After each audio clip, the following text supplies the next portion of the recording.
Saudara, black box atau kotak hitam pesawat ATR 42500 akhirnya ditemukan di potongan ekor pesawat.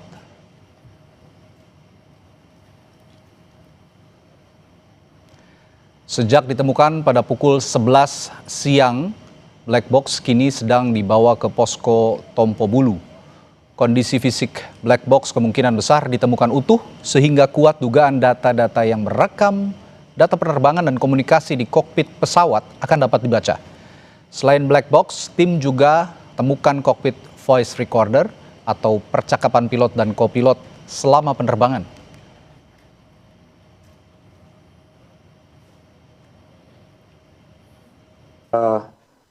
Yang menurut saya ini seperti black box itu mungkin, yang dimaksud black box gitu ya. Nah, ini black box itu yang menemukan ada tim 700 gabungan dengan Basarnas dan Vertical Rescue dari Tornasa. Ini bukan semata kerja mereka. Ini karena dorongan dari kerja seluruh tim yang hari ini kita tahu. Kita mengeluarkan 2 kali lipat, yaitu 16 tim. Yang 8 tim pada sudah bermalam, kita dorong lagi pagi, 8 tim lagi.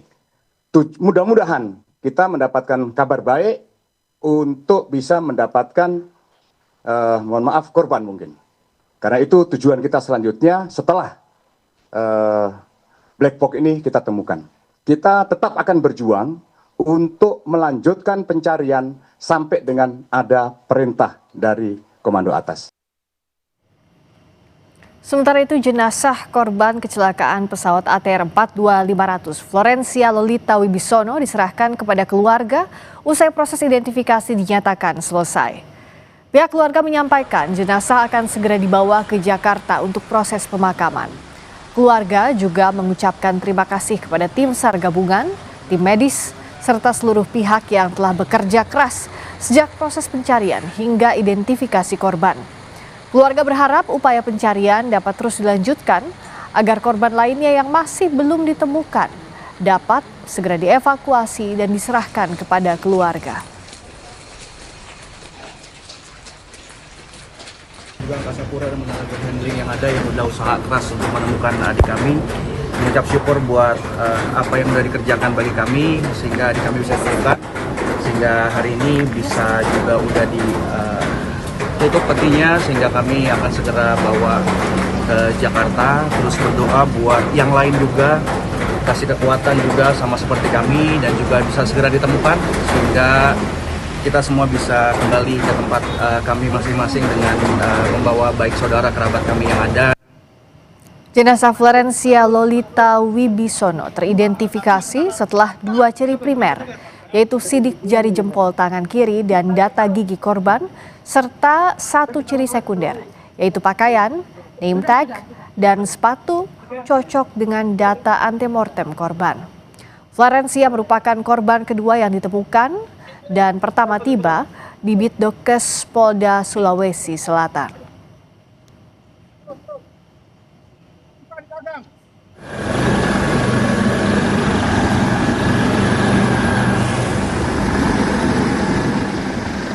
Jenazah korban kecelakaan pesawat ATR 42500 yang pertama kali ditemukan berjenis kelamin laki-laki akhirnya berhasil dievakuasi. Jenazah korban dievakuasi oleh tim SAR gabungan melalui jalur udara dari kaki Gunung Bulu Saraung di Desa Rompegading, Kecamatan Cenrana, Kabupaten Maros, Sulawesi Selatan. Jenazah dibawa ke Lanut Sultan Hasanuddin Maros menggunakan helikopter milik Basarnas. Selanjutnya jenazah langsung dibawa ke Rumah Sakit Dodi Sarjoto sebelum akhirnya dibawa ke Bitdokes Polda Sulawesi Selatan untuk proses identifikasi. Alhamdulillah cuaca hari ini mendukung untuk dilakukan evakuasi. Korban dinaikkan di helikopter dan langsung menuju ke Lanut. Pada pukul 08.15 berhasil landing dan langsung diserahkan ke tim FBI. Jenazah korban tiba di Bitdokes Polda Sulawesi Selatan pukul 9 waktu Indonesia Tengah dan diterima oleh tim medis dan DVI Bitdokes Polda Sulawesi Selatan. Saat ini jenazah masih dalam proses identifikasi melalui proses postmortem. Dari ciri-ciri fisik korban berjenis kelamin laki-laki, proses postmortem akan dilakukan untuk menentukan identitas korban. Satu korban lagi, yaitu korban pertama. Korban pertama yang saya sampaikan kemarin sore bahwa korban ini sempat tertahan di dusun Lampesu, Kecamatan Cenana, Kabupaten Maros.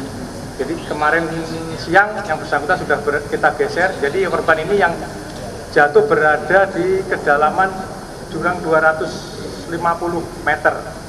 Nah, pada hari kedua, tanggal 18 Januari, ditemukan 18 Januari kedua pukul 13.32 pada 08.55 untuk dilaksanakan identifikasi lebih lanjut.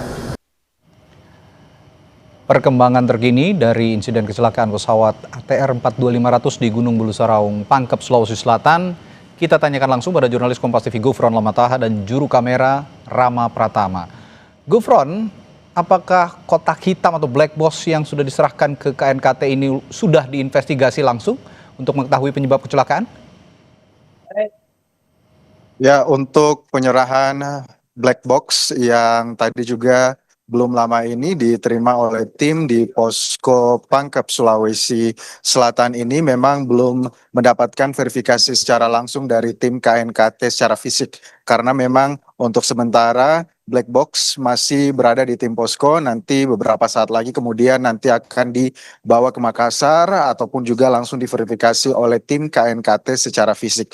Walaupun memang untuk dokumentasi video ataupun juga foto ini telah diterima oleh tim KNKT dari tim Basarnas yang ada di Posko Gabungan Pangkep ini, namun untuk memastikan lebih lanjut itu nanti akan diperiksa secara fisik. Tapi sebelum itu juga memang tim SAR dan juga tim gabungan yang berada di Posko Pangkep ini telah dibekali pengetahuan tentang posisi, kemudian ciri-ciri dan juga bentuk dari black box ini. Sehingga tadi pada saat konferensi pers yang berada di Posko Pangkep ini diduga kuat ini merupakan black box, walaupun nanti kita masih sama-sama nanti menunggu konfirmasi terakhir dari KNKT. Untuk mendapatkan black box yang memang baru saja tiba sore tadi di Posko Pangkep ini memang tidak mudah, saudara, karena memang tim yang harus berada di posko ataupun juga di pos pendakian di Gunung Bulu Saraung ini harus sebelumnya menginap semalam karena memang harus menunggu cuaca membaik di pagi hari di atas gunung, kemudian melakukan pencarian, walaupun titik untuk mendapatkan ekor pesawat tempat diduga adanya black box ini sudah diketahui beberapa hari lalu, namun posisinya memang agak sulit begitu ya untuk mendekati posisi karena memang lereng dan juga jalan yang licin serta memang angin kabut yang terjadi beberapa hari ini di Gunung Bulu Saraung.